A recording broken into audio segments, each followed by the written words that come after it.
ഒരുപാടുണ്ട് ഇല്ല. 25 വിരലുകൊണ്ട് എണ്ണിയാൽ തീരില്ലാത്ത അത്രയും സംഘടനകൾ കേരളത്തിലുണ്ട്. അതിൽ നമുക്ക് മതസംഘടനയിലേക്ക് വരാം. മതസംഘടനയിലും പോട്ടെ, സുന്നി സംഘടനകളിലേക്ക് വരാം. വലിപ്പം കൂടിയതും വലിപ്പം കുറഞ്ഞതും ഉണ്ടാകും, പ്രവർത്തനം കൂടിയതും പ്രവർത്തനം കുറഞ്ഞതും ഉണ്ടാകും, മികവുള്ളതും മികവില്ലാത്തതും ഉണ്ടാകും. നമ്മെ സംബന്ധിച്ചിടത്തോളം ഈ കമ്പാരിസന്റെ പരിപാടികൾ അവസാനിപ്പിച്ചിട്ട് നമ്മൾ നോക്കുന്നത് ദക്ഷിണ കേരള ജംഇയ്യത്തുൽ ഉലമയുടെ മികവ്. ഞാൻ മനസ്സിലാക്കുന്നത് എന്റെ ഈ ചെറിയ പ്രായത്തിലും എന്റെ ചെറിയ അറിവിലും ഞാൻ കിതാബിൽ നിന്ന് പഠിച്ച പരിശുദ്ധമായ അഹ്ലുസുന്നത്തി വൽ ജമാഅത്തിന്റെ ഒരു സന്തുലിതവും മിതവാദപരവുമായ ഒരു നിലപാടുണ്ട്. ആ നിലപാടിനൊപ്പം തുടക്കം മുതൽക്ക് ഇന്ന് വരെ നിൽക്കാൻ കഴിഞ്ഞു എന്ന ഒരാത്മനിർവൃതിയാണ് എന്നെ ദക്ഷിണ കേരള ജംഇയ്യത്തുൽ ഉലമയിലേക്ക് ആകർഷിക്കുന്നത്. ഇപ്പോഴും നീ എന്തുകൊണ്ട് ദക്ഷിണയായി എന്നോട് ചോദിച്ചാൽ, ഞാൻ ഇന്നലെ പത്തനംതിട്ടയിൽ പറഞ്ഞ കാര്യം ഇത്, താങ്കൾ എന്തുകൊണ്ട് ദക്ഷിണയായി എന്നോടുള്ള ചോദിച്ചാൽ എനിക്ക് ആത്മനിർവൃതിയോടെ ഒരു കളങ്കത്തിന്റെ ലവേശം സൂചിവണ്ണമില്ലാതെ പടച്ചവന്റെ മുമ്പിൽ സാക്ഷിയായിട്ട് അല്ലാഹു മഷ്ഹദ് എന്ന് പറഞ്ഞെനിക്ക് പറയാൻ പറ്റും. ഞാൻ കിതാബിൽ കണ്ട മിതവാദപരവും സന്തുലിതവും നീതിപൂർവവും അദാലത്തുമുള്ള അഹ്ലുസുന്നത്തിന്റെ നേർവഴിയിൽ ദക്ഷിണ നിൽക്കുന്നുണ്ട്. എം.പി. ഉസ്താദ് പറഞ്ഞത് ഞാൻ ഒറ്റ വാക്കൂടെ ഞാൻ ഒന്നുകൂടെ ആവർത്തിക്കാം. അതായത് സുന്നത്ത് ജമാഅത്തിന് കട്ടി പോരാ എന്ന് വിചാരിച്ച ആളുകൾ സത്യത്തിൽ ഇന്ന് സ്നേഹപൂർവം അവർ തിരിഞ്ഞു നടക്കുകയാണ്. നമ്മൾ അവരെ ആക്ഷേപിക്കുന്നില്ല. എല്ലാവർക്കും അല്ലാഹു ഉയർന്ന ദർജ കൊടുക്കട്ടെ.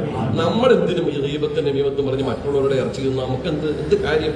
അഹ്ലുസുന്നത്തിലെ എല്ലാ ഉസ്താദന്മാരും നല്ലവരാണ്, മഹാന്മാരാണ്. കുറ്റവും കുറവും എല്ലാ മനുഷ്യന്മാർക്കും ഉണ്ടാവില്ല. അത് എനിക്കുണ്ട്, നിങ്ങൾക്കുണ്ടാവും, ആർക്കും ഉണ്ടാവും. നമ്മളത് ചർച്ച ചെയ്യേണ്ട കാര്യമില്ലാന്നോ. പക്ഷെ സുന്നത്ത് ജമാഅത്ത് പോരാ, ദക്ഷിണയുടെ സുന്നത്ത് ജമാഅത്തിന് അല്പം കട്ടി കുറവ് എന്ന് വിചാരിച്ച ആളുകൾ ഇന്ന് ആ കട്ടി കുറവ് വേണ്ട എന്ന് വിചാരിച്ചു തിരിച്ചു നടക്കുന്നു എന്ന മനോഹരമായ ഒരു ചിത്രം ഇന്ന് കേരളത്തിലുണ്ട്. അതെന്തുകൊണ്ട് സംഭവിച്ചെന്നറിയാമോ? ലാ നസീദ് വലാ നഖൂസ് എന്ന് പറഞ്ഞതുപോലെ കൂട്ടുകയും കുറയ്ക്കുകയും ചെയ്യാത്ത ഒരു മിതവാദപരമായ നിലപാട് ബഹുമാനപ്പെട്ട ദക്ഷിണ കേരള ജംഇയ്യത്തുൽ ഉലമ പുലർത്തി.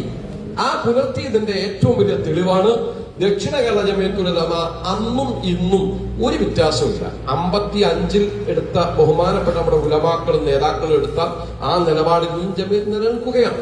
അതോടൊപ്പം മനോഹരമായ ഒരു മുദ്രാവാക്യം ജംഇയ്യത്ത് ഉയർത്തി, ഒരുമയുള്ള ഉമ്മത്ത്.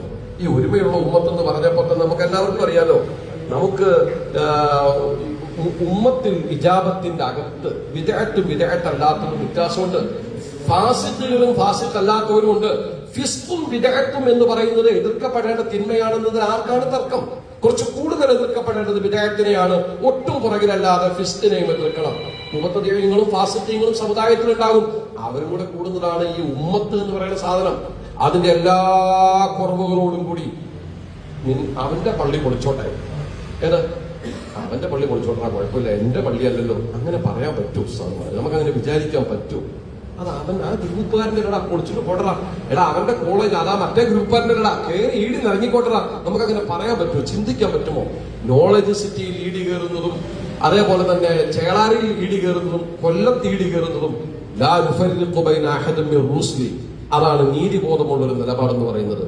അതുകൊണ്ട് നമ്മളെ സംബന്ധിച്ചിടത്തോളം എല്ലാ സംഘടനകളെയും സ്നേഹിക്കുകയും മാനിക്കുകയും ബിദ്അത്തിനെയും ഫിസ്ഖിനെയും നമ്മൾ എതിർക്കുകയും ചെയ്യുമ്പോൾ ഒരു അപകടം സംഭവിക്കുന്നു എന്ന് വന്നാൽ അപ്പോൾ മുസ്ലിം സമുദായം ചേർന്ന് നിൽക്കേണ്ട പൊതുവേദികളെ കുറിച്ച് മാത്രമേ ദക്ഷിണ കേരള ജംഇയ്യത്തുൽ ഉലമ ഈ ചേർന്ന് നിൽക്കുന്ന ഭാഷ സംസാരിച്ചിട്ടുള്ളൂ. അതുകൊണ്ട് ഞാൻ എന്റെ വാക്കുകൾ ചുരുക്കുന്നു. ഞാൻ